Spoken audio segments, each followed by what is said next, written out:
Hello, this is Transport Team 2. As a team, we'll be addressing the major problems surrounding Sydney's infrastructure system. With sustainability becoming a growing global factor coupled with Sydney's rising population, improvement by integration within the infrastructure system will be required to meet reduced environmental CO2 standards, energy efficiencies, improved economics, and supporting future populations. Our team will effectively address this problem by using key metrics in environmental, economic, and social impacts through our specific individual profiles. As a group standard for methodology, 3 phases will be required. This is planning, data acquisition and modelling, data analysis and write-up, and now we'll address each portfolio specifically. Approximately a third of the energy generated in Australia is used to run the transportation sector. As the light rail is an emerging form of transportation that's become more prominent in Sydney, energy efficiency of the light rail system is a priority in order to reduce energy wastage. The aim of the Adaptive Sustainability portfolio is to assess the feasibility of implementing a type of regenerative braking system in Sydney's light rail system. The methodology to approach this portfolio is also done in 3 stages. Through planning, the majority of data that has been extrapolated through annual railway reports from Melbourne and other countries. Companies and concerning parties have also been approached. The advantage of implementing this overall portfolio is the decrease in energy consumption on daily transportation usages across Sydney. As I lack experience in modelling using PSIM and MATLAB, this is a potential barrier in data analysis. The 3 systems that have been analysed thus far includes Japan's redirection of potential energy from overhead lines, Melbourne's reversible substations, and the energy storage device using supercapacitors. Comparison of Japan's and Melbourne's regenerative braking system has shown a general decrease in energy consumption. However, there is a lacking in data in energy storage devices and can be seen as the next step in data acquisition.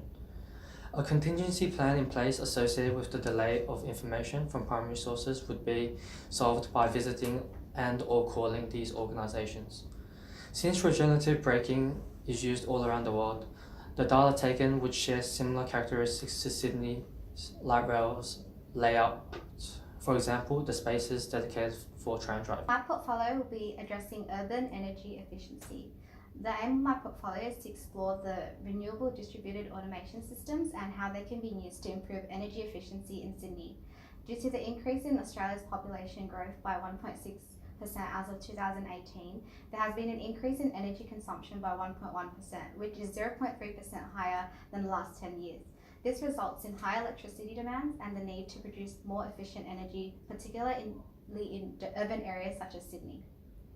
My plan is to identify methods to improve energy efficiency in Sydney homes and collect data regarding issues of smart grids, examples regarding automated distributed energy systems and their implementations in different areas such as Europe, social adaptability and of renewables used in communities, as well as the studies on action plan standards and regulations.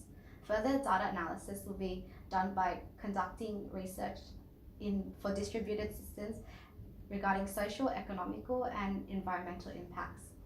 Some of the strengths of my portfolio is the fact that there's already a case study done by Engineers Australia regarding modernising Australia's grid, showing possibly feasible methods of taking this on. Some weaknesses will be obtaining data for surveys to clarify social acceptance, causing difficulty in accuracy and participants. Further progress will be analysing existing data and checking the feasibility of shifting towards a completely renewable distributed system. I'll also be figuring out how to best deploy the strategy by addressing social adaptability and regulations in Sydney, and further potential benefits of energy efficiencies to reduce environmental emissions while increasing sustainability for the future. An action plan has already been done in California previously, and I'll be analysing that and figuring out how to implement these distributed renewables. So in the case of a contingency plan where there is a delay or problem, I'll be contacting renewable energy companies directly if I have any issues collecting data. My portfolio is vertical axis wind turbines, commonly known as VORTs. The context of my study follows the rising problem of urbanisation and a social change towards environmental sustainability. This, in collaboration with the CEOP brief, uses omnidirectional volts as an urban energy generation option to integrate the infrastructure in Sydney. Moreover, this study investigates the gaps in literature. This is one, measuring the social impacts of wind turbines, while two, using an energy microgrid software called Homer in the specific application towards Sydney.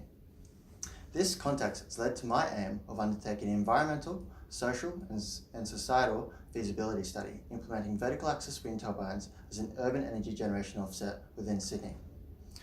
The methodology employed follows one, acquiring public available survey data online regarding views on turbines, and two, modelling turbine implementation in Sydney's electrical grid using Homer. By evaluating both sets of data in terms of emissions, levelised cost of electricity, and public perception, this portfolio can be completed. So, the strengths: there is a lot of data publicly available regarding the state of public perception on renewables as well as energy statistics. Weaknesses: I don't have much experience using the Homer software. So, as a measure of my current progress, currently I am on track in the data acquisition phase. Preliminary survey data on analysis has been performed, including that Greater Sydney region has support for wind renewables, with the largest mitigating factor being associated costs of the public. Future progress will be outlined in the portfolio-specific Gantt chart as shown. This uses Homer to model Sydney's electricity supply and demand factors within the implementation of volts, then using this data to draw conclusions. As contingency plans, these are in place regarding any delays or problems that may arise. An example is contacting Homer Energy directly or using their help forums in the event that Homer model becomes too complex. With a growing population, the pollution and congestion caused by personal vehicles in Sydney's CBD is likely to worsen. One solution to this problem is to coax commuters into using public transport, reducing the number of personal vehicles within the CBD. And so, I will be investigating the effectiveness of information provision in achieving this outcome. The existing literature makes a strong case for a specific type of information called Integrated Multimodal Transport Information, or IMTI for short. For information to qualify as IMTI, it must provide information on more than one mode of travel, such that no calculations are required on behalf of the customer. The literature, however, is all within a European context and is largely theoretical. Hence, the aim of my portfolio will be to determine the societal impact, specifically with regard to the number of users of public transport, of information provision, and to propose a strategy revolving around IMTI provision that will encourage public transport use. In the planning stage, it was determined that information provision is an area that can be improved upon to increase public transport users.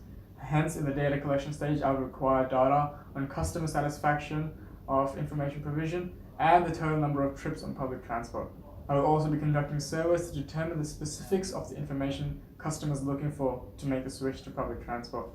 Finally, in the data analysis stage, the customer satisfaction and customer use data will be compared to determine the past effectiveness of information provision. Then the information from the surveys will be used to develop strategies to encourage public transport use. The strengths of this approach are the large samples of data available when measuring the impact of information and access to first-hand information about customer needs and wants. However, conducting first-hand surveys will mean that the sample size will not be as large. I am currently in the progress of acquiring the necessary data from Transport New South Wales to analyse the effect of improved information provision on the number of public transport users. The future plans of this portfolio involves establishing a link between those two factors and conducting surveys to determine customer experience.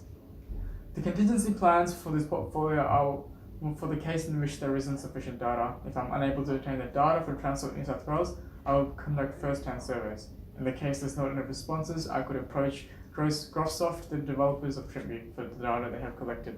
With Sydney's renewable development and progressive switch to electricity as a primary energy source, it is important to explore ways to meet this energy shift. One particular solution involves strengthening interdependent assets, namely the water and energy system. Specifically, my research proposal is to assess the replacement of pressure-reducing valves with the 5-blade tubular propeller turbine to increase power generation efficiency. This will address 3 main performance metrics. To execute this research, I will be addressing 2 main literature gaps, which include optimizing site location to improve performance and narrowing research within the scope of Sydney, which hasn't been done before. The method I've employed begins with sending emails as early as possible to obtain updated data from Sydney Water and Water New South Wales. on the current nodal pressure and specific dimensions of the pipelines. A simple algorithm employed within the case study of Freiburg will assess the economic criteria by calculating potential energy either returned back into the system or for consumption. Meanwhile, the social criterion is addressed by surveying existing data on the Bureau of Statistics to gain a general public census of this replacement. The strengths of the employed methodology provides a good estimate of energy generated backed by evidence based on other successful case studies yielding similar results. However, there isn't much public data on water supply system pressure. Current progress includes initial data collection and based on proportional use in European countries such as Freiburg, and extrapolating studies suggest turbines are able to extract 19.31% more electricity than solar devices. Employing the algorithm would then provide a more conclusive performance, leading to the future research. However, if this study does not prevail in the event of delayed access to pressure data, an earlier published set can be utilised since this research has not been undertaken in Sydney as of yet. Our community lives in a water-scarce country, so it's essential to address the growing needs of Sydney's urban society. Waste and stormwater is a valuable resource rarely utilised to its maximum potential in water recycling. So the aim of this portfolio is to provide an analysis of regulating implementation of waste and stormwater recycling systems within urban Sydney in the context of improving water efficiency. As Jordan mentioned previously, the methodology can be broken down into 3 stages. At the planning stage, we identify significant ways to improve water efficiency within Sydney and then investigate a specific solution, in this case, water recycling. At stage 2, data collection, we review all the local councils and their present schemes and improve upon them, which is a strength of this project. A particular weakness associated is that local councils will enact various levels of change at different rates. Stage 3, data analysis. We analyse the potential scenarios stemming from the project implementation and determine the projected environmental, societal, and economic consequences. My current progress is looking towards changing current legislations and adapting the ownership of responsibility towards local councils to enforce sustainability margins. We'll then focus on target locations within Sydney that have been projected to provide increased water efficiencies from such projects. From there, we'll be analysing the effects of the new regulations on water efficiency within Sydney's community. A great example of this is K.E.R.S City Council and their twin water cycle management plan.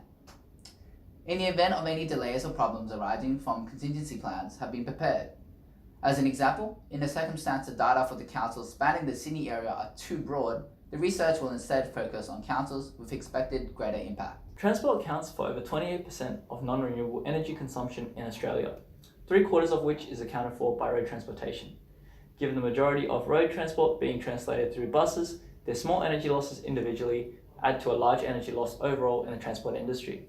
As such, an investigation in kinetic energy recovery systems, K.E.R.S, is of great interest. The aim of this portfolio is to explore the feasibility of K.E.R.S.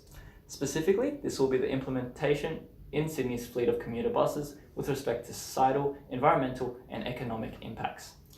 Methodology employed will be as follows.